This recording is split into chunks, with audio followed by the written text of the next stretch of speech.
My brain runs so fast that I have to physically pause and remember that, oh, I have to ground myself because it tries to predict what I'm going to do, which I think happens to everyone.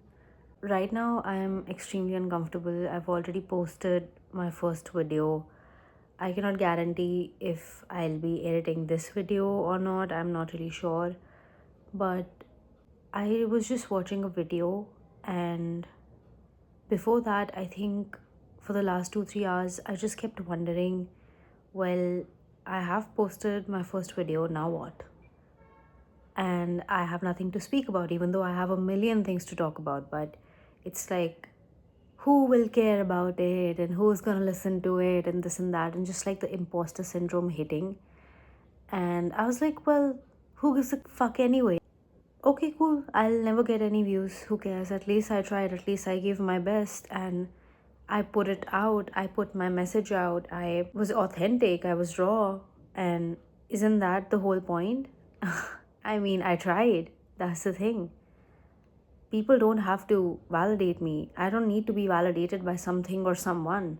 The point is that I did that. It's basically me casting a vote for that version of me who does what she says, right? That is all it is about.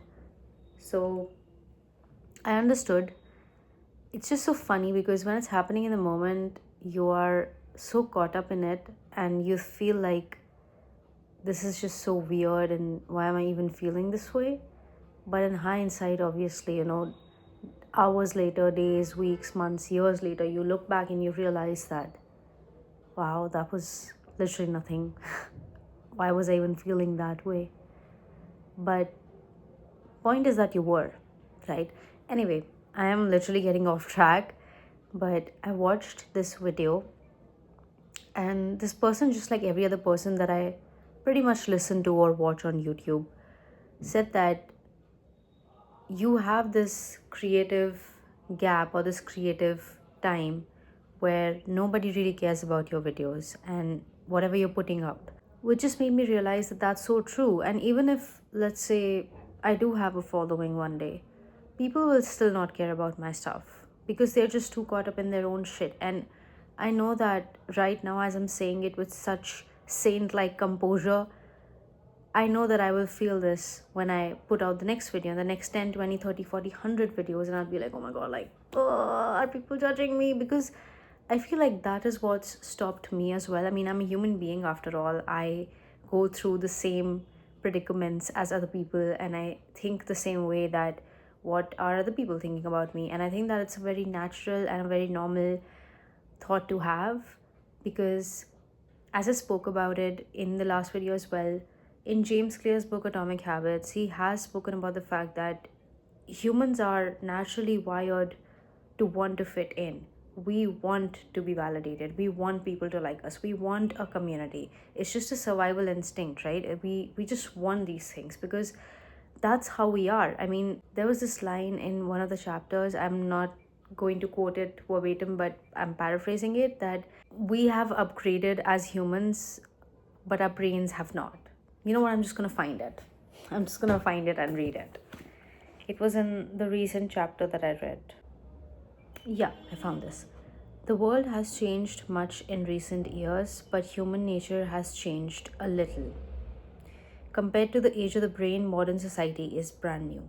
The point is that we may have evolved in terms of looks, in terms of technology, in terms of just general advancement, but our brains are still the same. It wasn't until I think the last 500 years where we got used to delayed gratification because I mean, 200,000 years ago, our only motive was to just look for food, look for a place to sleep, and escape from predators and just protect ourselves. So we did not really have the ability or even just the idea to think of the distant future because there was no distant future. All we could think of was the present moment or maybe the next near future moment, that where do I have to sleep, where do I have to eat, what do I have to eat, how will I find the food, um, gotta protect myself. That's what I'm saying, that everyone wants to be liked.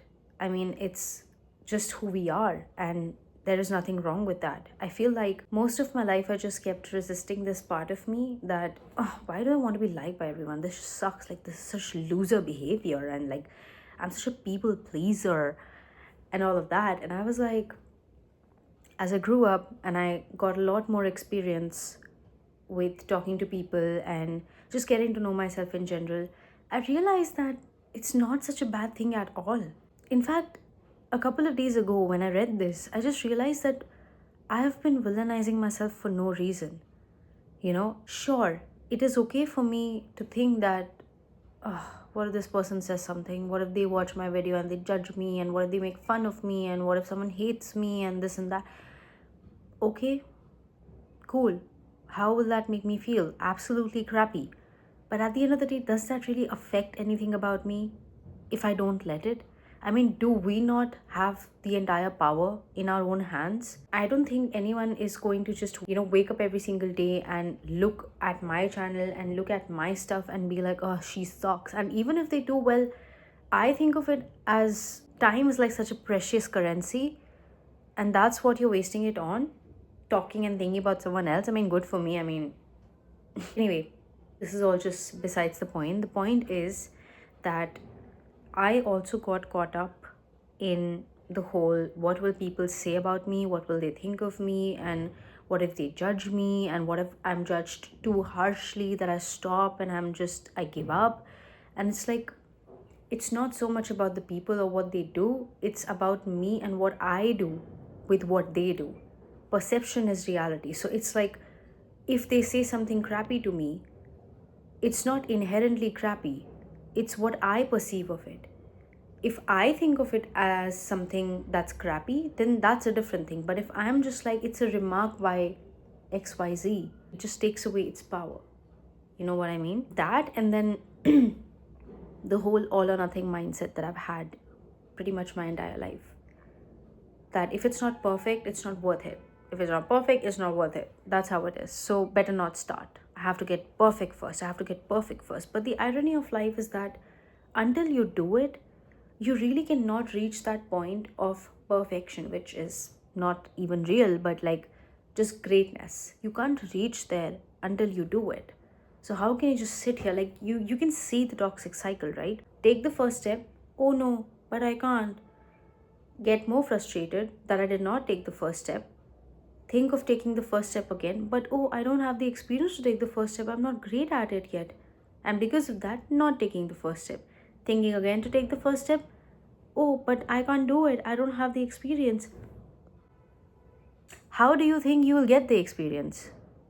You'll have to do it first. You cannot just sit and cry about not doing it. Messy action is a lot better than pointless inaction. Someone who does something will get somewhere because they're moving, they're in motion, they're taking action. And someone who does something is always going to be way ahead of someone who's not.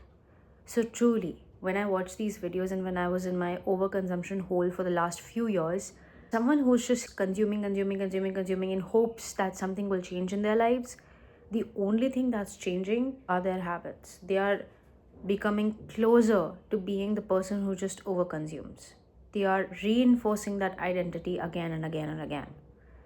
Whereas someone who is not that talented, not even that smart, but they're taking action, they will eventually become super talented. They will eventually become super smart because they are casting a vote for the identity where they do the thing.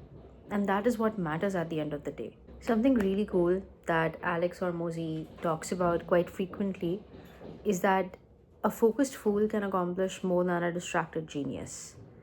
And I think that most of my life I kept aiming for perfection without actually doing anything, thinking that, oh, well, I just have to own in my skills and, own in on them and make them perfect and just become brilliant and then show it to the world. And it's the opposite way to actually live. You cannot feel sad about not being good at something without actually doing it first and then using this thing as an excuse that, well, I haven't ever experienced it before, so how can I do it? You have to listen to what you're saying. I haven't ever done it before. So how can I do it? You just do it. You do it. And that's how you get the experience. You do it again and again and again and again and again and again and again until it's second nature. You just keep doing it. And then you look back weeks, months, years later, and you're like, oh my God, like I have so much experience in this. Because you did it. It's like saying, oh, I'm so annoyed because I don't already have my life together. So I might as well not get my life together because of this. How does that even make sense? I'm annoyed because my room isn't clean. That's why I don't want to clean my room.